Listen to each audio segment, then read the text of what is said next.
What's going on, podcast listeners? My name is Michael Chernow. I am a restaurateur and lifestyle entrepreneur, and I am truly obsessed with living a life better than yesterday through wellness, fitness, and good vibes. I've always wondered if the drive to succeed is something we are born with, or if it's something that is made over time through grit, drive, and perseverance. I get to answer that question exactly, and the goal of this podcast is to talk with people that have absolutely crushed it in life and have inspired me to do the same. This is Born or Made. What's going on, guys? Welcome back to the What's going on, guys? Welcome back to the Born or Made podcast. Today, I have a guest on the show that I have been admiring and following and friends with for a number of years. Devon Levesque is an athlete beyond most people's understanding of what it means to be an athlete. The guy does unbelievable things. He inspires millions of people. He is the founder of DML Holdings, which is pretty much his parent company that manages all of his properties and businesses. He is a partner at ProMix Nutrition with a buddy, Albert, from Soho Strength Lab. He is also a Gymshark athlete and consultant for a number of years. Devin is one of the sweetest guys I know, and one of the humblest guys I know. And Devin also just completed a 26.2 mile marathon in a fucking bear crawl. I don't know where that came from or how anybody comes through with something like that and actually completes it. But he did, and I watched it, and it was unbelievable. Devin, welcome to the show, man. What's up, my dude? I appreciate it. What an intro. That was cool. I really appreciate it, man. It makes me look way cooler than I actually am. I'm stoked. And you and I tried getting live when I was in Mexico, and like the service in Tulum is just it's like non-existent. So apologies on that, but I'm stoked that we're able to connect on here, and I'm at my house in New Jersey, and yeah, man, I'm stoked to chat it up. Awesome, man. I'm vibing that background, dude. That's Thanks, I love it. Is that just part of your collection? Yeah, it just like it gets my mind going. Yeah, I don't know. I've always kind of been into pop art. And so I don't know, it just like it being in my office, I think just, hey, puppies, sorry, my puppies are down here. I think it like helps keep me a kid, like keeps me young. I look back and I see a Kuna Matata behind me, I'm on calls, I'm thinking about things and coming up with ideas, and like, don't want to grow up. I just keep staying young and keep that young mentality and just keep driving away. All right, Dev. So let me just walk you through what we do here on Born or Made. Let's go. The podcast I launched a little over a year ago. I think you're episode number 61 or something like that. 62. And the idea behind this podcast for me was I wanted to really talk to people like you that have inspired me and many others to try to understand whether you were born with the inherent ability to crush it the way you do, or if you were made over time. Don't answer it yet. Yeah. It's really the nature nurture question, right? Like trying to figure out if there was something that you developed over time, or if there was something that you can't describe that was motivating you and pushing you all the way till this very moment. Yeah. I love to get there by hearing your story. I know that you've got a really good one. So why don't you, you could take a moment to introduce yourself from your own words, and then tell us from as far back as you can remember, what was it like growing up Devon Levesque? Yeah, I mean, I think you did a pretty good job introing. Like, we can kind of keep it at that. I'm just trying to figure it out like everyone else in life, and play chess and help people out every day, and just trying to connect the dots. So that's kind of what I do today. And yeah, I get to work with some really cool people and brands and mentors, and just like people like you just getting on here. So just grinding away. My story is definitely interesting, and I never really emphasized on it probably until the bear crawl, and it kind of helped me. That was like probably the biggest takeaway from the bear crawl, and like the whole training and enjoying the process of it. Hold on, let me put my dogs out real quick because they're actually being they're going nuts under the desk. But Yeah, I think one thing that I noticed, and I'll bring this full circle, but being able to really enjoy the process of the training. I was always such a guy where, you know, I'm growing up and I'm like so obsessed with like the end goal. And I was like, all right, I got to get here. I got to get here. I got to get here. Like I always had like a goal in mind. But what the bear crawl really helped me do over the 12 months that I was training for it, and like waking up every day at like 3 a.m. and just going out to a field and bear crawling. It's psychotic to think about. You're just bear crawling for 4 or 5 hours. And what I noticed is like being obsessed with the process rather than the end goal. And it really changed my whole mentality. Like the process and you training or you like getting somewhere and like that process, you should be obsessed over that. That's 99.9% of the time. The end goal is only 1%. It was cool. It was awesome. It lasted, you know, a week. And I was like, oh, like this hype is cool. But what about the 365 days that I was training to get there? If you're not obsessed with that, then you need to like reallocate like where your energy is going, I think. And so being obsessed with the process, I kind of learned with that.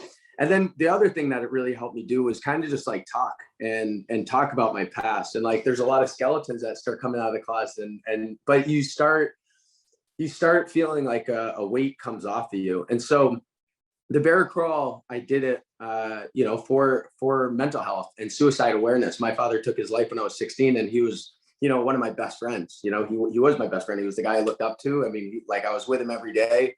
My parents were going through a divorce at the time, and it was just like he was a guy that I was just with. You know, parents get separated. You know, the girls went with him. I went with my dad, and like I was just like with him all the time. And like I think what like really probably hurt me, like when the whole incident happened, I just like went into a shell and I just like didn't talk about it for like 10 years. I like straight up, I was like, all right, this happened. I can either like screw up my life and like go this way, or I can just like be super driven and get shit done, and like regardless of the circumstance. Also not the best road, and I'll tell you why. When you start going into this like tunnel vision, you don't really focus on like other people's feelings or like really anything. So like probably for the past, you know, up until 2-3 years ago, I was really just in this tunnel vision where I was just like, go, go, go, nonstop, focusing on the angle, and like not focusing on it. The bear crawl comes around and I had to talk about it. I was on the news, you know, people were interviewing me. I had to physically speak out, and people were diving in, editors, you know, people, you know, podcasts, whatever, like everyone was diving in, tell us about your story. And I was like, well, I don't really want to talk about that. You know what I mean? I don't really want to talk about my dad. I don't want to talk about like that shitty experience that I went through, you know, when I was 16 years old, and like July 18th, it was like the worst day of my life. Why the fuck would I want to talk about that right now? You know what I mean? But it forces you to talk about it. And that's what the bear crawl did. It forced me to talk about it. And the first time I talked about it, I was with like my performance coach, and I just started like bawling my eyes out. And I'm like, why am I crying? He's like, because you got to let this shit out, man. Like it's bottled up for the past 10 years. You got to let it out. And I'm like, okay. And then I got it like on an interview with someone else, and I like started let it out. And it was awesome. And I literally have never felt better. 2020 might've been like the worst year for a lot of people, but it was a massive growing year for myself, not business wise, but like personally, physically, emotionally, mentally, everything above was like a massive like turn in my entire like look on life, and like how I should like be looking at health and mental health and whatnot. And that's what really helped me. That's what, like, you know, just letting it out.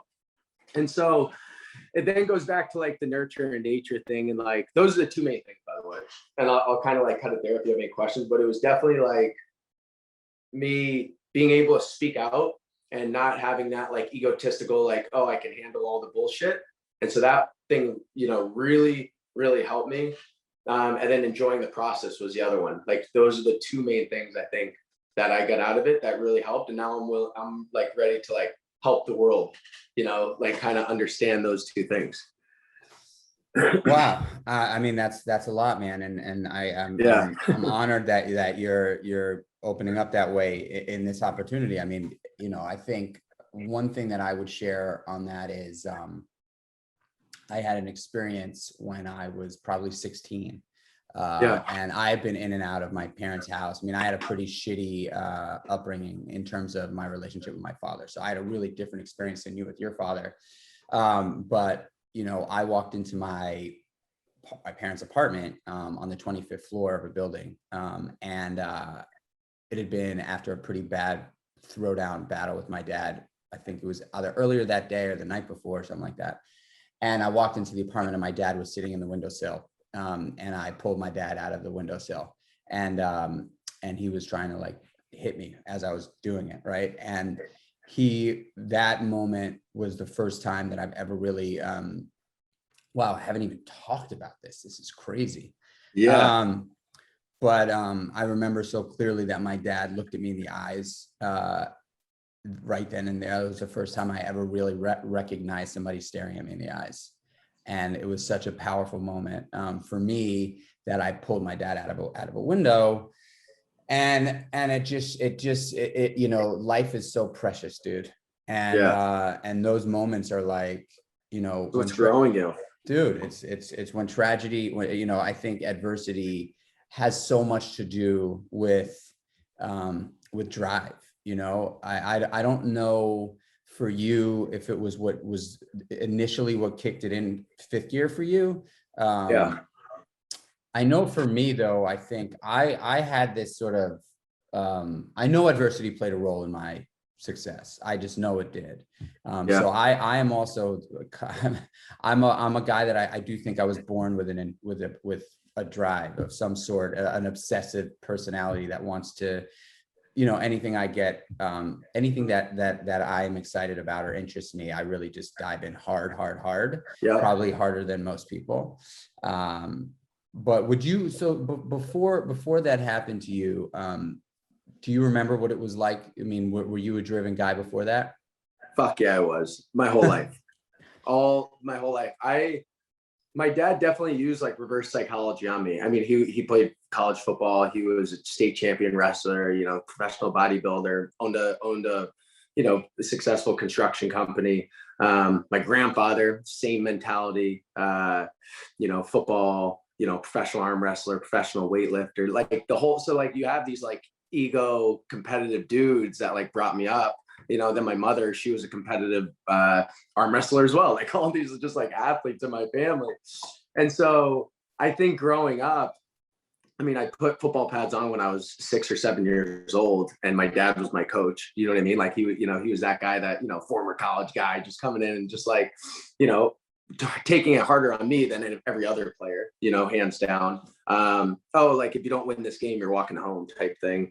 And like shit like that. And so I think that honestly, I think that embedded like a competitive mentality in me. And my whole thing was like, he'd always tell me whenever I'm working, like, get your hands out of your pocket. There's always shit to do. So don't ever like let your hands go in your pocket.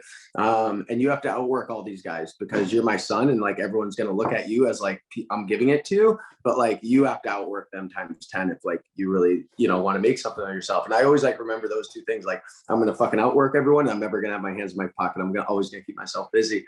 And I think with that, you know, having to wake up, you know, with him and like, definitely didn't have to, but like he would make me, he's like, all right, Dev, you're up, go shovel snow, or you're coming to work with me or whatever. And like, we're up at 4 or 5 a.m. We're going to a construction site and I'm like scrapping metal or like picking up wood or some bullshit, you know, on the site, getting paid nothing.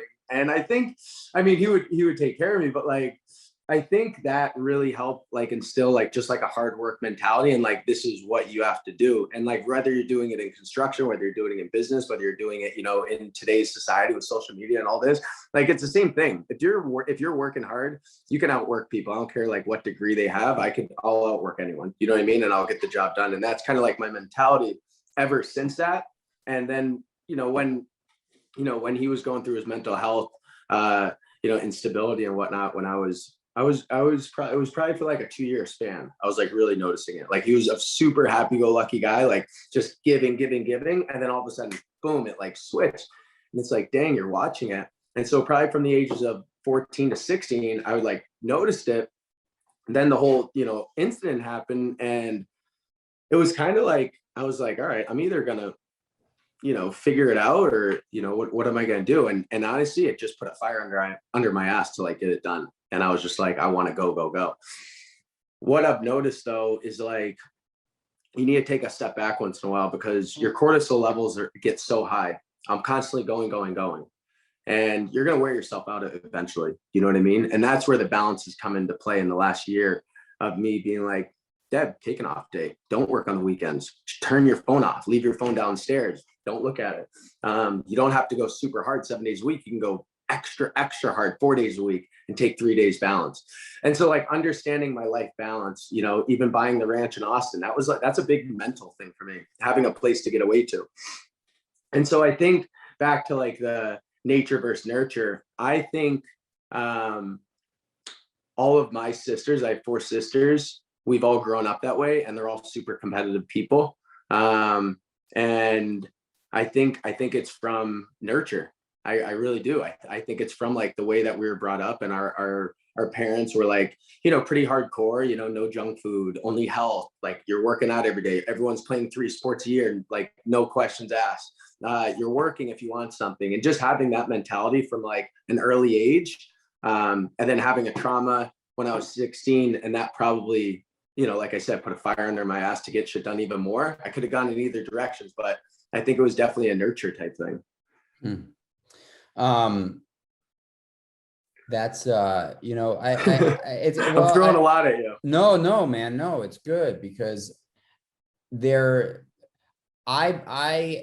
it's this podcast has garnered so much uniqueness in different guests, right? Like there are some people that are just like, I'm absolutely born, I can't tell you what motivates me. I just know that if I latch on to something, that's it. And then I speak to someone like you, who's like, actually, I grew up in a household where my parents were just hardcore, really amazing, putting stuff in front of us and making us get after it. And like, and you were like trained. And I think that that's such a cool thing to talk about, because, I mean, I have 2 sons, right?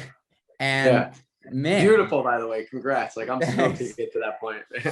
they're thank you, man. They are so different, like could not be more different. And so for me as a father, looking at that, and also being similar to you, like I'm an incredibly competitive guy. I'm like an alpha business, fitness, I kind of don't sit well with not, winning at a lot of things that I do. Like it's like either you're winning or you're not. Like you know what? I should rephrase. I think failing is totally something that's necessary in all of our lives. I agree. Right? Yeah. But I don't go out there looking to. I go out there saying, if I push so goddamn hard that I fail, awesome. But I don't go out there looking to fail, right? And so I go out looking to win in almost everything I do, and I think you're the same way. But I do love seeing when people are like, you know what, I was made 100%. Like I grew up in a place where, like, my parents were very, very on top of us in terms of getting shit done and teaching us work ethic and putting us into sports. And so I think that's awesome.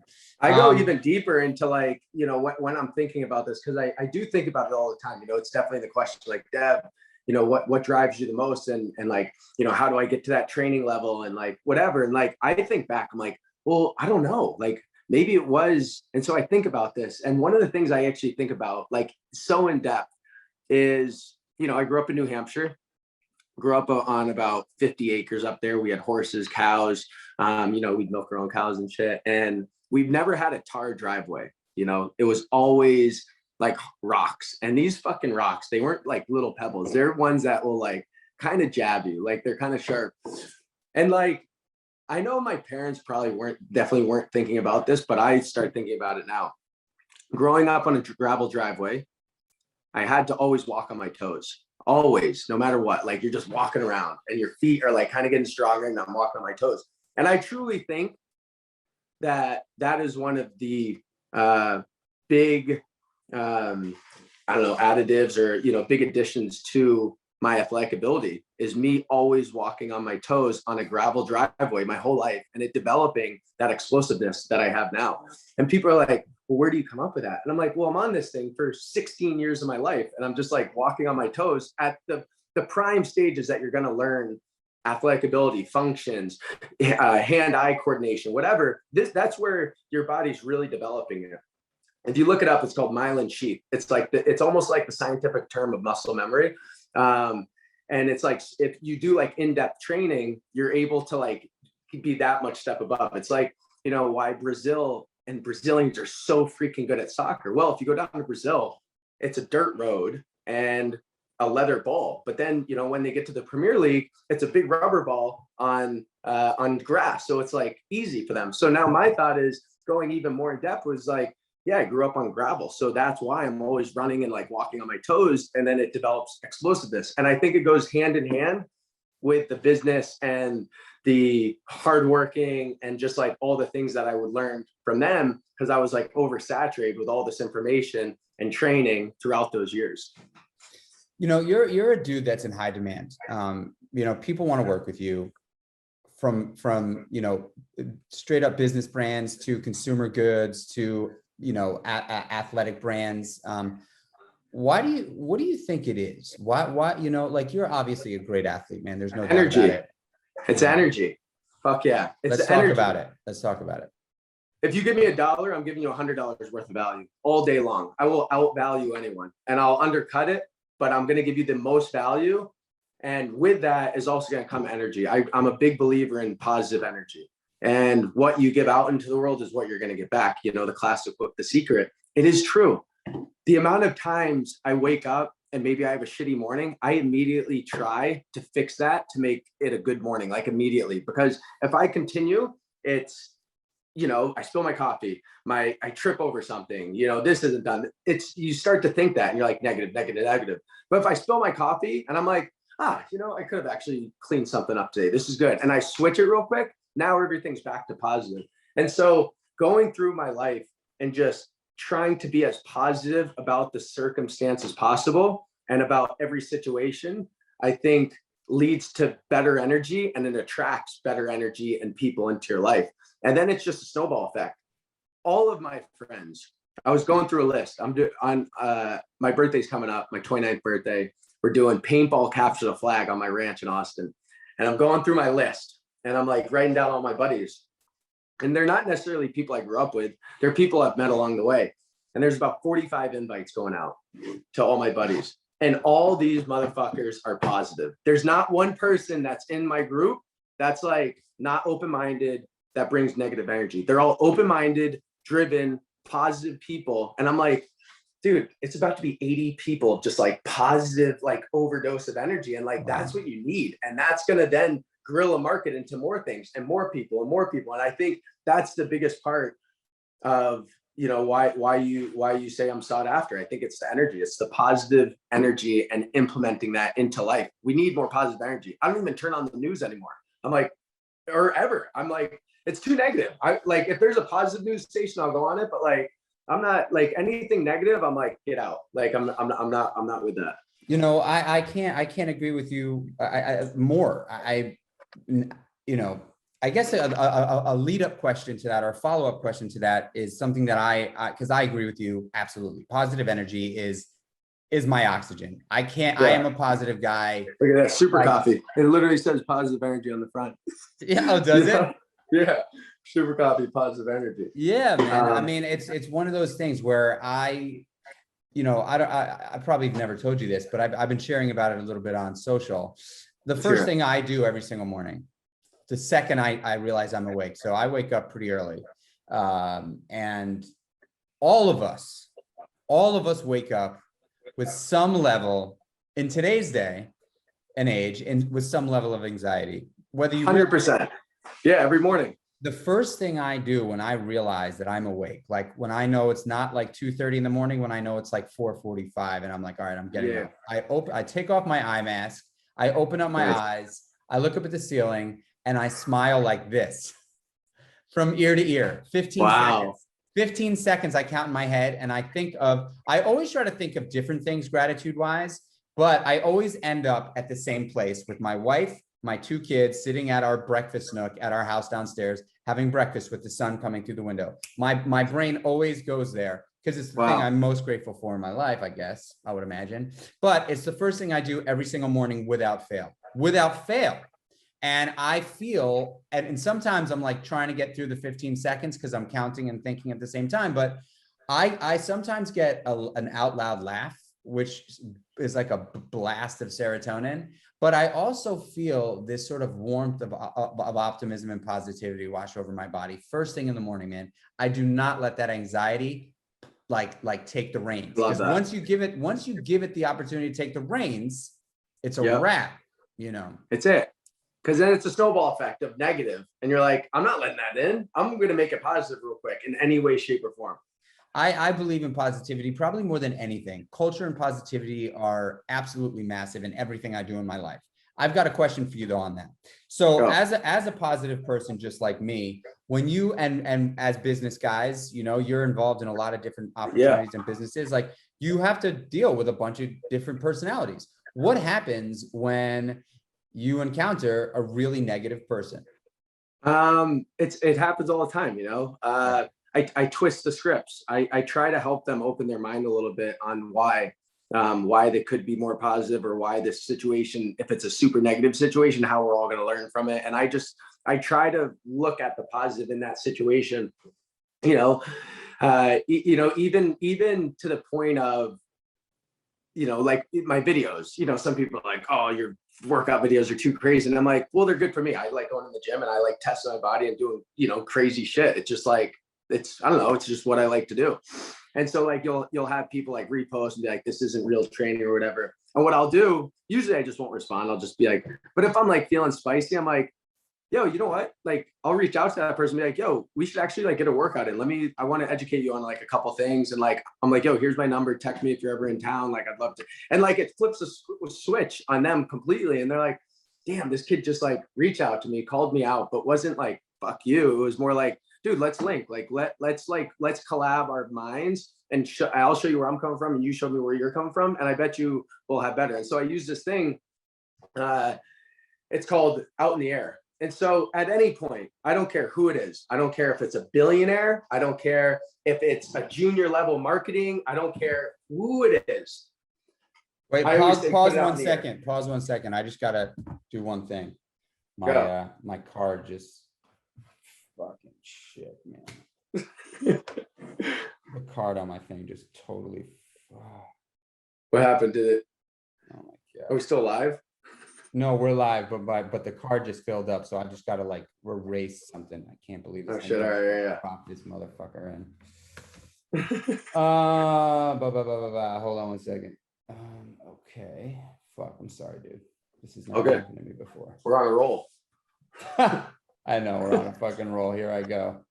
Fucking blowing it up. All right, let me see something here. Folder 1.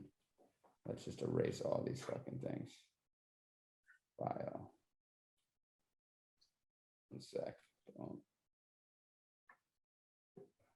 You should come to Austin if you can for my birthday. Dude, that would be amazing. When are you doing Paintball Capture the Flag, 16th to the 19th of July. It'll be epic. I'll be there, dude. That sounds sick. Cool. 16th to the 19th of July. I can do that. Yeah, let's go, dude. And yeah, it's literally I've hit up like 40 of my boys already, and they're all like, I'm in. And like, they're not the flake type. So I really think there's probably gonna be like 60 to 80 of us just ripping it up on the ranch, just like paintballing, having a good time. When did you buy a ranch? We closed like 3 weeks ago. It was the CEO of Super Coffee, Jimmy, and myself went in on it 50-50, 60 acres right outside, 25 minutes outside of downtown Austin. It was like an off-market deal. Super stoked about it. But again, he's a guy that's just like so positive. And yeah. Are you partners at Super Coffee? Yeah. Yeah, we invested some capital. Sick. Yeah. Give me 1 sec. This is almost. Yeah, okay. I'm gonna get this thing going. That's awesome, man. I was in Austin a few years ago for this TV show I was working on, and it was It's fucking great there, dude. The food is off the hook there. Yeah, Austin's food is insane. It's so good. The people are super awesome too. I went into this like dive bar. I kind of stumbled in and like, you walk in and like, don't judge a book by its covers, but it looked like, a little like a biker gang, like freaking bar. And I like walk in, I'm like, fuck, I'm definitely not in the right spot. And I sit down, the bartender comes up and he's like, what's up, my man? How can I help you, man? I know, Welcome. it's I'm good. like, fucking Austin is awesome. Yeah, it's like, good. this is ever. All right, we're back in. All right, cool. So what I was saying is I use this thing called putting it out in the air. I don't care at what level you are, fitness, health, business, wherever you're at in the world. If I'm chatting with you, we're talking, and I feel like there's any type of energy that's negative in the air or uncertainty, I'm like, yo, let's put it out in the air. Let's be totally honest. And I will just say exactly what's on my mind to that person. And that person, I want them to say exactly what's on their mind. And we resolve it. If you and I were, had some tension about something, I'd be like, Mike, this is where I'm coming from. I don't like how you went about the situation. I think you should have like brought me in on the email. We should have done this. And then we could have chatted about it and like done it together. And that's where I'm coming from. And you're maybe like, well, Dev, I didn't add you to the email because I was thinking this way and blah, blah, blah, blah. And I'm like, oh, okay, that makes sense. We just put it out in the air. Now my fucking ego is to the side, your ego's to the side, and we can move on. And it takes out the drama. It takes out the bullshit drama that all companies have. Everyone has their internal drama, and it just takes it out because I'm putting it out in the air. Luckily, I don't have an HR department. So like, I can, me and that person can really say whatever the fuck we want. But at the end of the day, if you're honest with people and whatever's on your mind and you run into some type of debacle and you're like, dang, like rather than assuming, I think it's like the worst thing you can do. Rather than assuming, say what you think and let that person say what you think. And so probably 50% of the time I'm wrong and 50% of the time you're wrong. But at least we just got and we resolved that and we can move on and, be positive together. Yeah, I was an ambassador early about, I don't know, I guess 8 years ago at Lululemon. Nice. First men's, when they were really trying to kick their men's stuff into high gear, and they brought me in as an ambassador, and then they sent me to Vancouver to to their headquarters, and we went through this whole really cool leadership summit thing. And something that they do at the company I thought was really, really smart is they call it clearing. And so before almost every meeting they have, people are given an opportunity to just clear. Like every meeting, whether it's a store meeting, whether it's an executive meeting, whatever meeting they're about to embark in, they literally allocate time in the beginning of the meeting for anyone to say, hey, I need to clear some stuff up, and say it out loud to the group, to get stuff off their chest. And I think it's such a great philosophy to have and such a great tool, and I will also say that, today, as a business owner for a number of years, I mean, I've employed thousands of people over my career. Yeah. You have, things have changed, man. Things are different. Business is very, very different. You have to be incredibly mindful about what you say, when you say it. It's so hard. And I feel like making, it makes things a lot more difficult today. It really does. It makes things a lot more difficult to be real and to be authentic and to be honest. I'm like launching a new business, and it doesn't, the people that you start with are not always the people that you launch with or end with. And so you have to get through, a few bumps in the road. Growing pains. Yeah. And my gosh, it is really, when you're trying to do something super positive and you want everybody to just be stoked and positive, there are like, well, did you see line 7, paragraph 3 on the contract that said, blah, blah, blah, blah, and I'm just like, oh my gosh, man, like, are we on the same team? What's going on here? Like, what are we doing? It's hard to distinguish. Like, some people are very, I'm a handshake guy. I'm like, if I tell you I'm going to do something, I'm going to get it done. Like, you could send a contract and we'll sign it, and I'll look at it, and lawyers will like do their due diligence. But at the end of the day, if like I tell you, Mike, that I'm doing something and I'm going to help you do it, like I'm going to fucking do it. You know what I mean? Like what you and I just talked about. And some people are like, fuck that. I've been, which is fine because everyone gets screwed over in business, but some people have really been screwed over to a point where, they just don't trust. They're like looking at, and so I think about that. Like, if someone came to me and they're like, well, Dev, like, line 7 in this contract. And I'm like, okay, well, why are you feeling that way? Like, and what, and like, not to sound like a therapist, but like, all right, like, how can we fix this? Like, uncertainty that you have. And I kind of like would resolve it that way. But I'm like you, man, I'm a handshake guy. I'm like, yo, let's rip it together. Let's have fun. I get your vibes. I can tell in 15, 20 minutes real quick if I'm going to be able to work with someone or not, and like, that's, I don't know, that's kind of where my head's always at. What was your first business venture, first real business venture? First ever, I was in college and I was trying to make some extra money on the side. And I went out to, one of the dive bars, you're underage, you're like 18 and like, you're getting in with like the fake IDs and shit. And I got in and I just got out of military academy, like previous. I was at an all boys boarding school. So I was like ready to have some fun. I was a freshman. I ended up going out, had a great time. I got a DM from the owner the next day. And he's like, we need to talk about, you coming in last night. And I'm like, oh, fuck, like I'm going to get in a lot of trouble. And I went in and he's like, yo, you were really fun last night. We'd love to have you as like a bartender. And I'm like, let's go. And that was like the first thing I did. And so I started like promoting and like bartending at these bars and making like this extra dough. But yeah, that was like the first like big, Did you go to college? One. Yeah. Long Island University, LIU Post. Yeah. And so that was fun. I mean, I would say like, as I was young and like growing up with my dad and like my family and whatnot, my mom, I was always doing like construction, like drywall, like mudding and taping and like, scrapping, construction sites.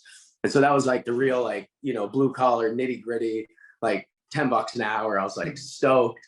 And yeah, then I started like kind of coming into the city and, bartending. I was like, wow, this is way easier for $10 an hour than fucking scrapping metal.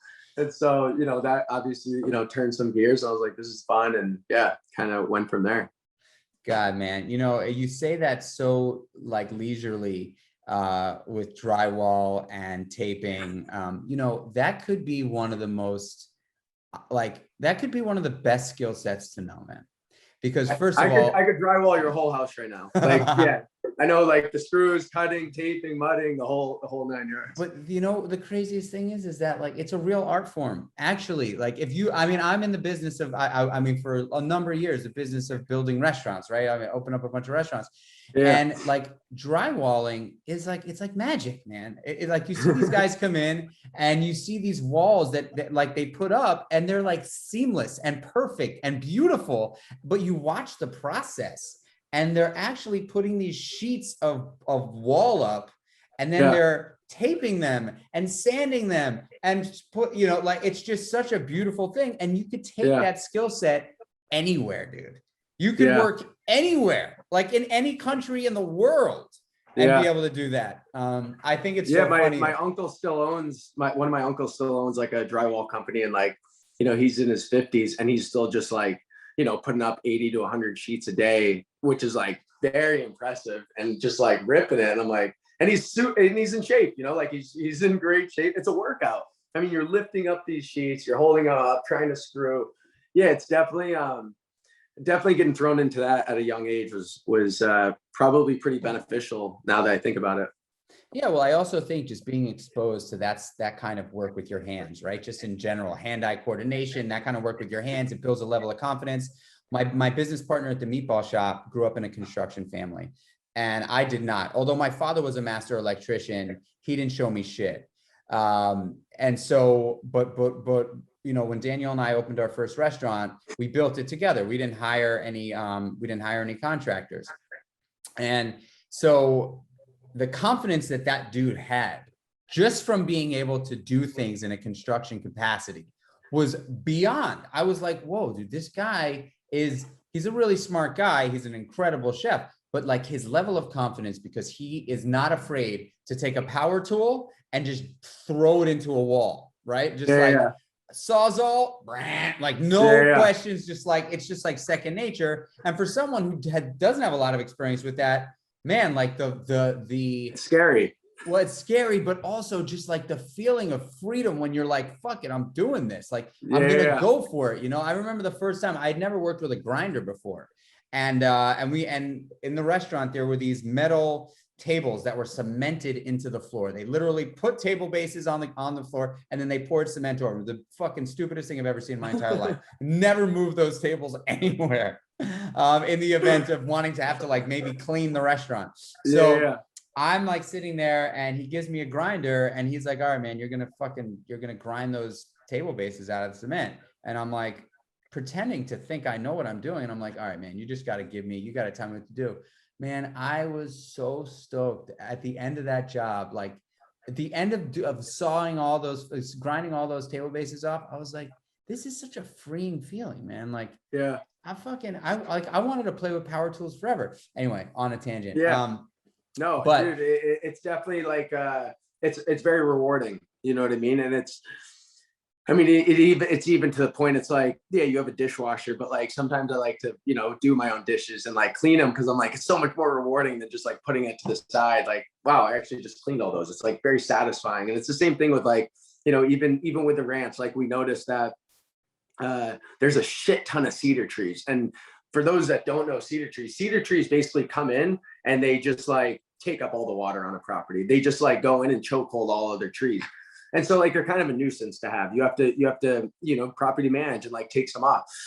And so like, even, taking the chainsaw and like going a couple of weeks ago, Jimmy and I just both had a chainsaw, and we were just, going to town and really like creating much more like water potential on the property, going through and like you're at it for like 2-3 hours, just taking down trees, bringing them up, taking down trees, bringing them up, branches, this, that. And it's like way more rewarding than the full day's week of work, to be honest. Like, it's just so fun. I mean, granted, I'm not chainsawing and like cutting down trees all day. So I imagine it would probably get pretty like taxing on the body and whatnot. But like, if I can add those like really satisfying moments in throughout the week, I'm stoked. It helps balance everything out.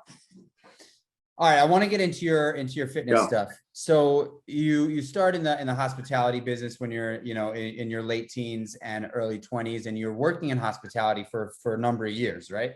Yeah.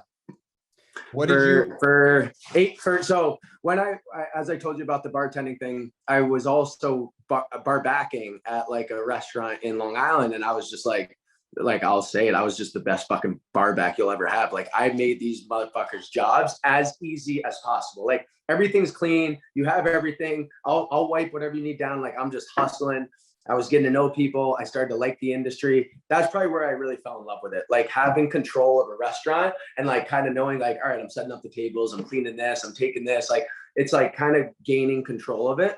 And I think that's probably where I fell in love. And then, in syncly, like promoting and bartending at these like other college bars, it was a hospitality. It was like helping take care of people. And I've always been, one to like give back and like help others and like serve others. So that's definitely where I got into it. But fitness, dude, I mean, I grew up, like I said, in New Hampshire on a farm, and we had a very big gym in our house. It was like, it was like 3 squat racks, a couple like, there was a tanning bed in there at one point when my mom, tanning was like the hot thing.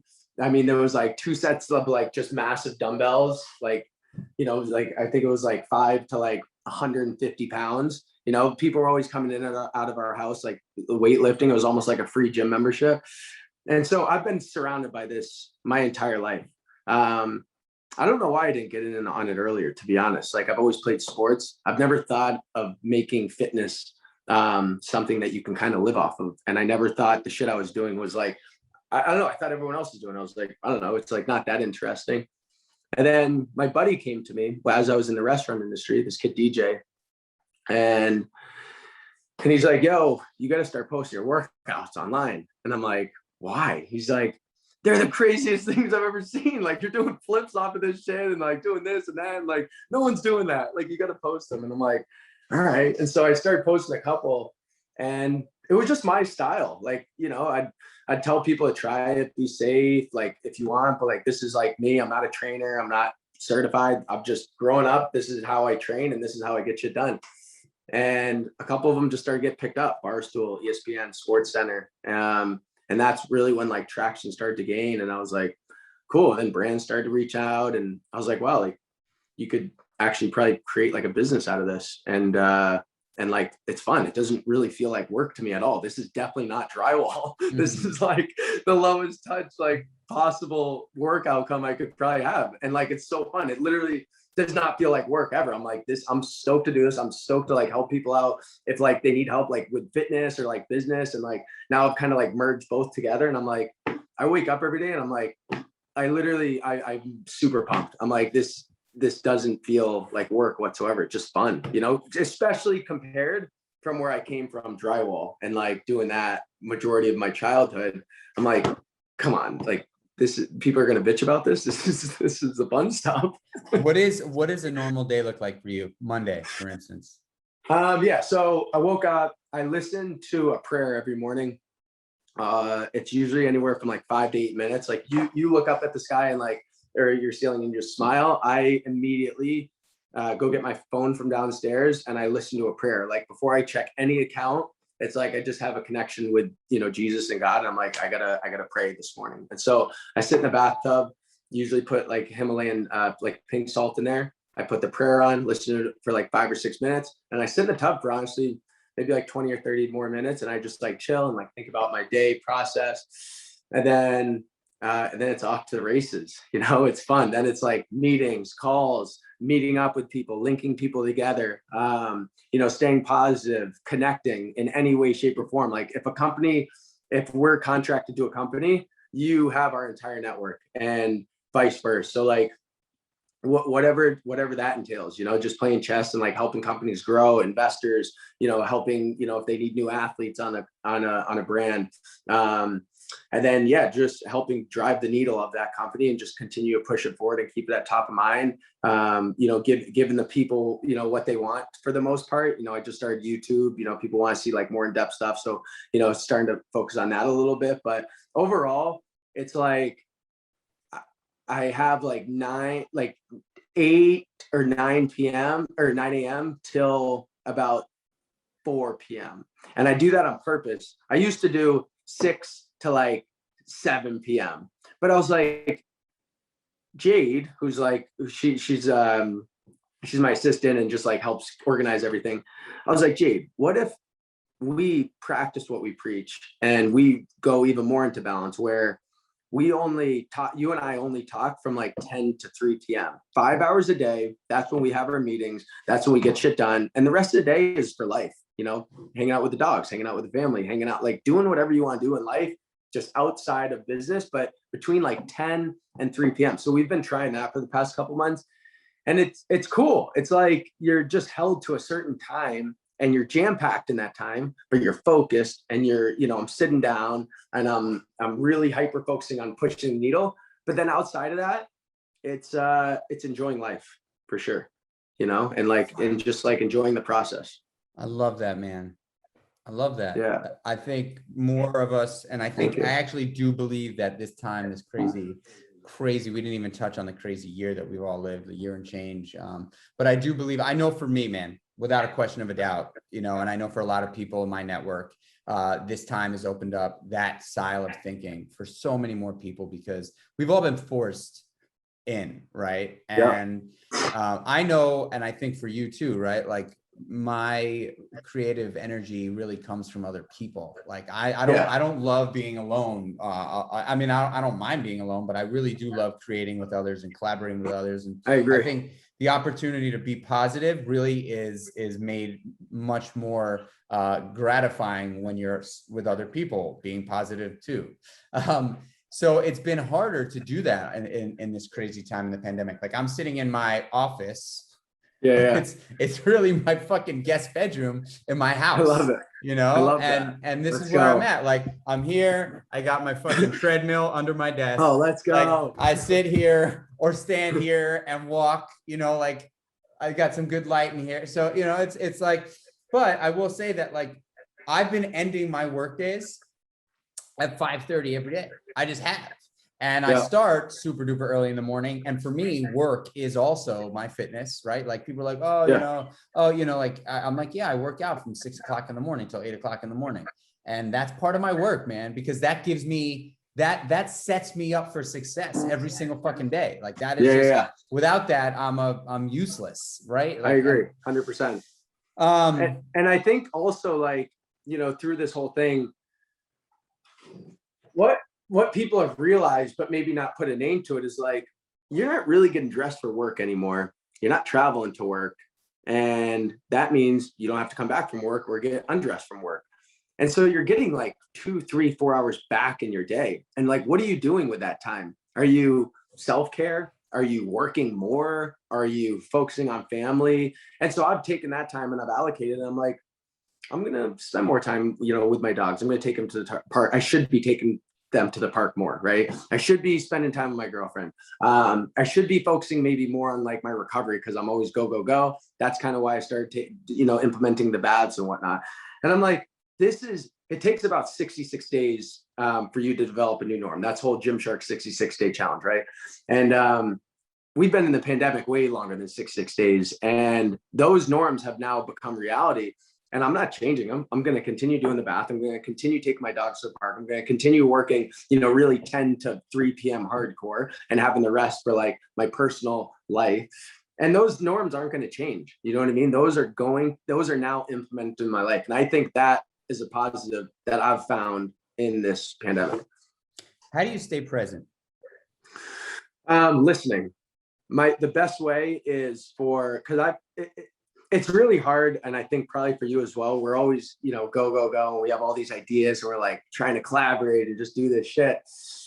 And our head's always turning, which is a blessing and a curse. And I think what I've found that helps me keep grounded and like present, if someone's talking to me, I close my computer, I stop texting, and I just listen to you. And that helps me become present and really focus.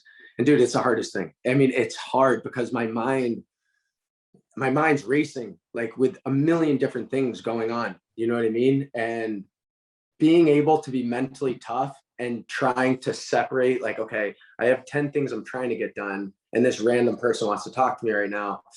Okay, you got this. Come on, fucking listen. Like, really focus in, give this person your full attention, respond. You know what I mean? And like, that's a test for me. And that's what I've been working on recently, to be more present. How do you feel about the word no? I love it. I think there's a massive power of no.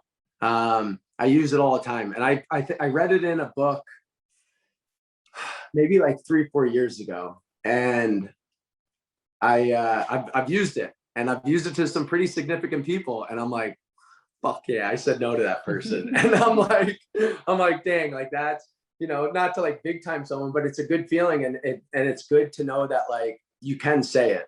And that it helps you actually stay present. It just helps you. You don't have to be a yes person. I'm not a yes person, but saying, I was always like, especially as you're growing a business, you're always like, okay, yes, we can make that happen for you. We can do it. You get to a point where you're like, no, I can't do that. I defer to someone else, or no, it doesn't make sense for our time. Or no, I can't make that work this week, or whatever. And there's definitely a sense of power to it, but it's also like realistic, and then, to be honest, you don't shoot yourself in the foot. Then it's like, okay, no. And you just cancel it there, and you don't feel stressed out, and you don't wake up with extra anxiety. Like, fuck, I said yes to that person, I have to do it. It's like, no, you just cut it off there and then figure it out accordingly. I agree. Fucking 100%. If somebody catches themselves or finds themselves saying yes often, overcommitting constantly because they're people pleaser, or they're trying to grow their brand, or they're just trying to like, just they don't, or inexperience. What kind of advice can you give somebody to start implementing no more into their lives? I would say that you need to start now. You obviously be careful. Don't just start telling people, no, I can't do that. But I think really start to pick and choose and list out. I use this saying, it's really right here on my wall. Any person, place, or thing that does not add value to your life physically, emotionally, or financially is taking value from you. So if I look at that board and I'm like, they haven't added value physically, they haven't added value emotionally, or they haven't added value financially, I'm going to say no to you. Got it. Here. Click up there. Let's see it. Boom. It's right on the board right there. Yeah. I love it. Got all this coffee equipment if you need any. You and I, it's so funny. You and I have like very similar office setups. So I've got all my shit on the wall here. Yeah, and then yeah. I've got my whiteboard right there. And, you know, and then I've got, this is one of my favorites. The person on top of the mountain didn't fall there. Oh, that's iconic, right? Yeah. I love them. I have a couple iconic things too. I got this guy. I got Brian Maz's thing. Yeah. Nothing changes, nothing changes. Couple awards. I don't know if you can see it. Oh, this is my high school diploma, military academy. Went Sick. to Dubai this past year. They gave me like this medal, which is really cool. And then got like, I don't even use that calendar. I thought I was gonna start using it. It's like 2020, never used it. It was supposed to be it was literally, I bought this. I was like, all right, this is my 2020 like travel. And like, then COVID happened. And I was like, okay, that's not going anywhere. See ya. And then, these are all like the brands we do. And like the Super Coffee Brothers were over the other day. And I try to like clear space every new week. And the Super Coffee boys came over and they're like, you know, fucking guys are killing it too, man. It's so cool to see the success in that business, man. So good. They're awesome people, like super positive, just like good people to have in your circle, you know? All right, man. I know that I've got you for only a few more minutes. I really just want to finish up by talking about habits. You know, I believe in my heart of hearts that habits determine your success and failures. And, you know, they are what make or break us based on the habits that we stick to and implement. And sometimes we're doing things that we don't even realize are habits. But if you peel the onion back a little bit, you're like, oh shit, I've been doing that consistently forever and ever and ever. It's become so second nature that it's just part of my life. And that is not just positive habits, that's negative as well. I'd love to hear about some habits that you do on a daily basis that you believe make you the man you are today. And I'd also love to hear about a few habits that you've broken over the years and how you managed to do that. All right, good habits. I always pray to God. I really believe that, you know, there's a hierarchy and you know, Jesus. And so I pray every morning. I think it's been inevitable. And I think it also gives you an output. It has like another force that you can kind of talk to. It's not a person. It's not a thing. You can't explain it, but like I'm talking to it, and I talk to it every day, multiple times a day. I ask for advice. I pray. And I think that's like a massive one. The other, I said earlier, never hands in my pocket. And like, it goes deeper than just like, you know, having your hands in your pocket. I'm talking just walking throughout the day and just acting like there's nothing to do. Because there's always things you can do, you know, always, no matter what.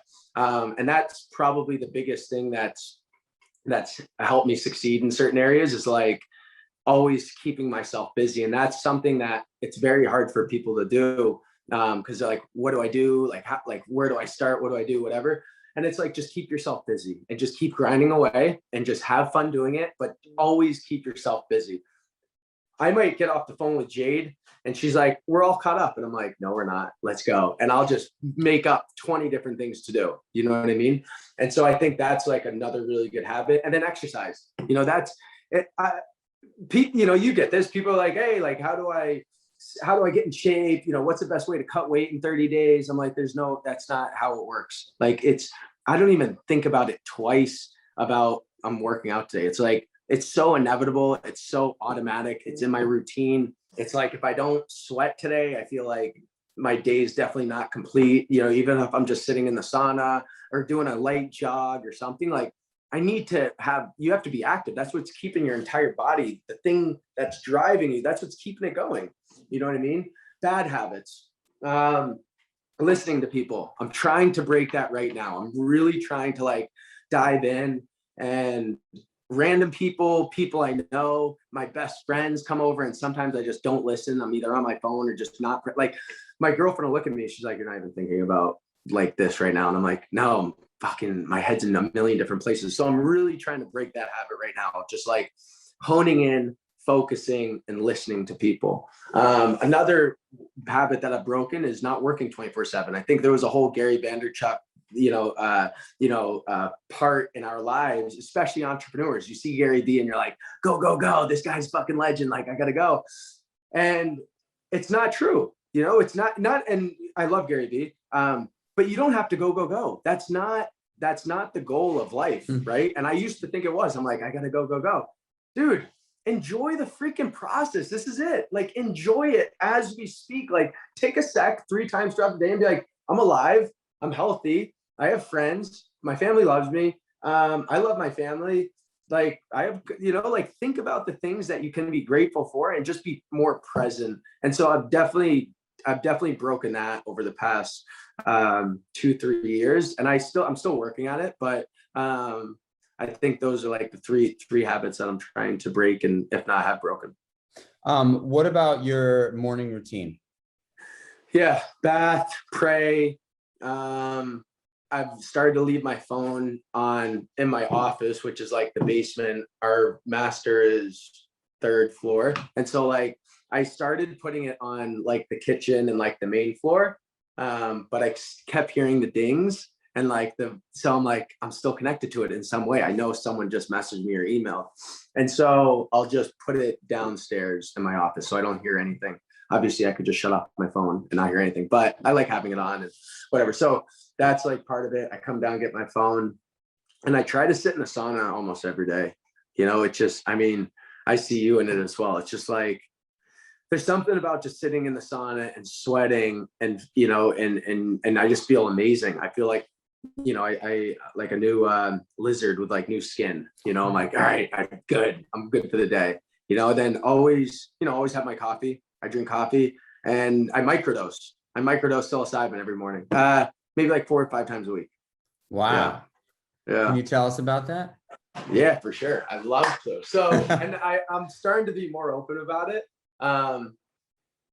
Psilocybin, I think, opens up part of your, I know it does. It opens up part of your brain that you normally wouldn't have access to. And so mushrooms is like, it's a sacred plant.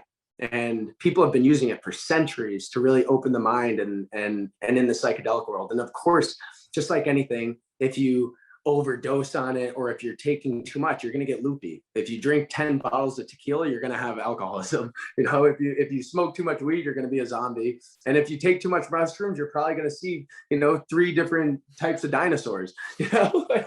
Like something's going to happen. But by taking mushrooms in like a microdose form, Steve Jobs, Joe Rogan, we can go on about the CEOs and entrepreneurs that do it.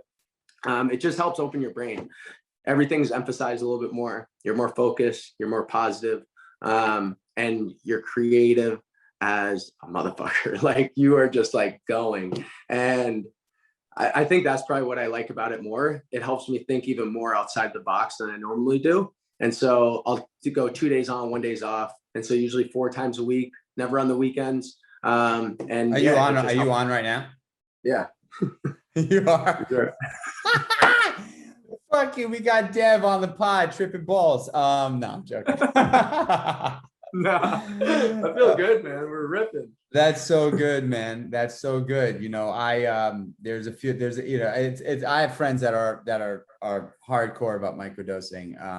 And I wish I could. Like I'm unfortunately cut from a gnarly silk where I just can't. I also don't have, I don't think like an addictive personality. And like I also don't look at it as a drug. I look at it as like a sacred plant that you have to respect and not abuse. And you have to you just have to respect it, right? You have to understand that there's a plant that is for a better reason that you're taking, and it's going to help amplify things in your life, but respect the fuck out of it. Don't overdose it and don't get too comfortable with it because you have to stay on top of it. And I think, yeah, I don't know. It definitely helps. I mean, for me at least, and it helps me kind of stay balanced for sure. That's awesome. What is do you have an evening routine? Yeah, I mean, I try to like kind of zone down, and I take a bath every night. I look at my Whoop strain for the day. I have my end of the day call with Jade just to see what we have planned for the next day and what we kind of missed today. And then, go to the store, get some steaks. I try to eat like steaks, probably like 3-4 times a week, throw them on the grill, get some good, like wholesome vegetables and whatnot. And then, yeah, I mean, that's pretty much it. Just chill out, walk with the dogs. Yeah, usually I'll get like random calls from buddies, to come over or something. But yeah, it's usually pretty, it's definitely more of a chill, just like no more work for the day. No calls after 4 or 5 p.m. That's amazing. Devin, you're the man. I can't thank you enough for spending the time with me today, dude. If you guys don't know about Devon Levesque, or if you want to learn more, where could we find you? You could find on YouTube, Devon Levesque. You could find me on Instagram, or devonlevesque.com is kind of where everything sits. And so, yeah, that'd be amazing. Any support is much appreciated. You're a legend, dude. I'm after this next bodybuilding competition. For me, my goal is to get back into the more athletic style of training, the handstands and the flips. I'm coming for you. Oh yeah, let's do it. I have a new program coming out. It's called Be an Athlete, and we're going to be using a lot of tennis balls, a lot of hand-eye coordination, simple things as brushing your teeth with your left hand to get better coordination in your right side of the brain, because your left controls right. So stuff like that, just to do like more in-depth training barefoot. So we'll get you on the program. Hell yeah, Devin. Last question, man. Devon Levesque, you think you were born or made? Made. I knew it. Made. Good. It's so good to hear that, man. It's so good to hear that. I can't thank you enough, brother. Have a great rest of your day. I love your fucking energy. Your positivity is infectious. And Thanks, this was an epic session with you, man. So I appreciate you, man. I'll talk to you guys soon. All right, Holmes. Thanks, brother. All right, thanks. Later.